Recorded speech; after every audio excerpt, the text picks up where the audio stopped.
Kailangan doon parada sa tapat ng kanina. Eh, yung anak ni Kanora. Sino nagparada? Lambert. Lambert. Galing kami sila dito. Oh. Oo, sakit tayo, sabi niya. Oh. Halfway na dun sa bahay. Kasi, Kanino bahay yun? Kanora. Sa city Kasi Tinola? Oh. Hindi na sa tapat niya. Nagalit siya. Kala, ano nagpag ka na kanina sa nagpag. Hindi makatras. Dahil hinahanap nila ng driver. Iniwan nila doon. Hindi mo sinabing si Tata Boyo. Kaya nga, hinahanap ko naman na si Lambert. Hindi naman siya nag-park doon sa driveway mismo, doon sa tapat ng driveway Ibig sabihin, nahihirapan siya nung paglabas. Hindi makalabas. Hindi talaga makakalabas kasi Kasi nagalit ba? Paano nagalit?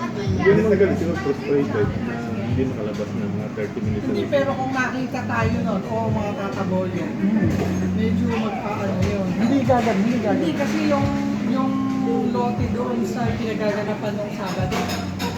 Kaya tinora na kahente sa mga nanay mo, no? Kaya nga